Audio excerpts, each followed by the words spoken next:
Welcome back. You're watching Commodity Champions. Let's shift focus to our third commodity, which is spices.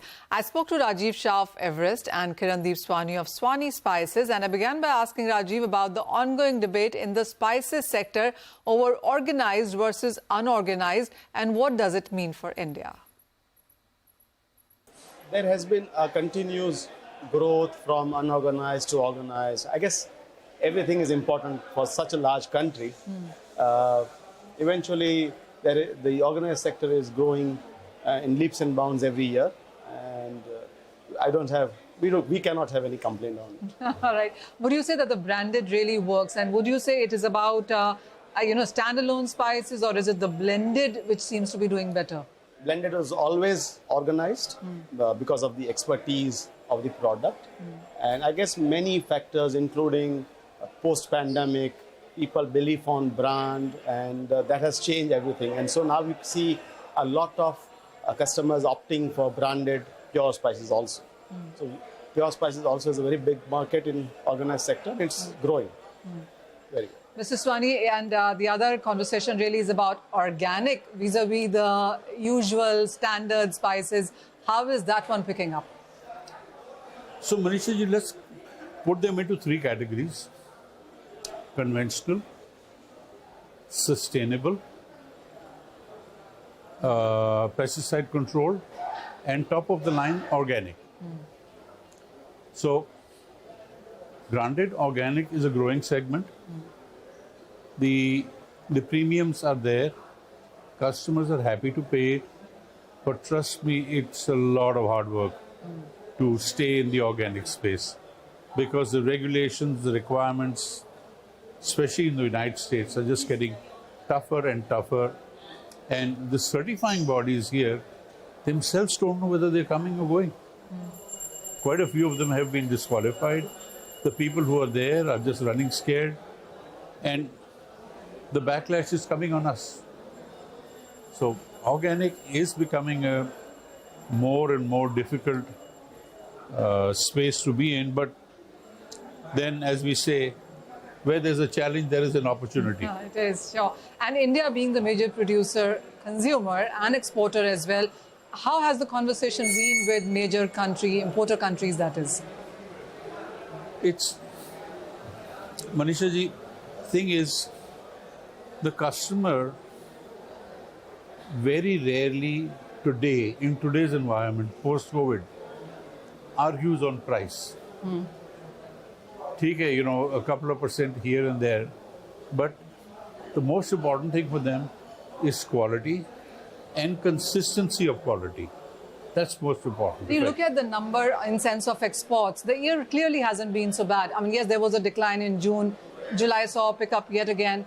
The year clearly has seen more positives in sense of export numbers than declines.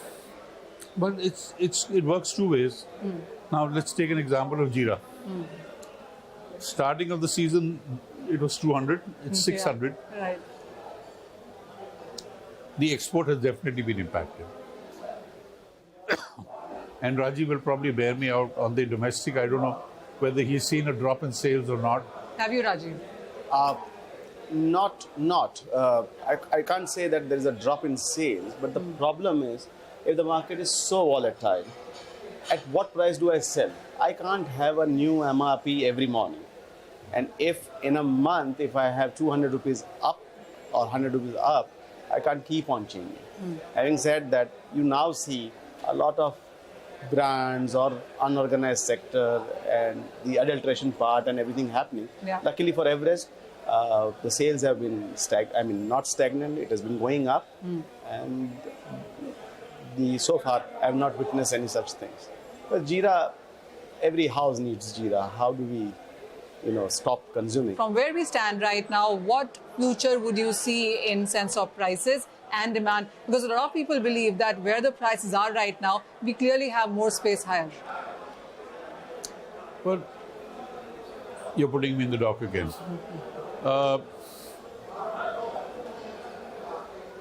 Turmeric, for instance. Yeah. I think the prices are going to stay stable for now. Okay. Even through 2024. Jeera, I think we will see a 15 to 20% reaction. But in March 24, when the crop comes, chilies, yes, we will see a decline closer to the end of the year, or end of the year or early next year. So coriander, I think, is going to stay pretty stable. All right. No, from where I see, I think there would be a correction in most of the spices. Okay. And I use the word correction because I would not say where the spice price was 6 months ago or a year ago. That was the right right price. It was for some of them, like turmeric, it was all-time low. I would say let certain spices get corrected. Okay. Corrected higher. We cannot have so much volatility in commodities. Not good for customers, not good for brands. So there would be correction, and maybe in 6 months' time we'll see a stable but a growing market. Rajiv, with the passage of time, we've seen ready to eat do quite well. We've seen more people work, and that whole thing about perhaps making blended spices at home is clearly out of the window. Not too many people do that right now. Where do you say, what category for you has done the best? Blended spices has always been a main success for Everest. And I think it was not so easily possible to make things at home because you need 20 or 25 or 28 ingredients to make 1 pound of masala. And now I see with growing times, we now have a different range of herbs. We have different type of chili powders and pure spices and everything. And we need it. We need it at home. So it's clearly convenience over anything else. What about you, Mr. Swani? What has done the best for you? What new categories have you introduced, and where do you see the market headed?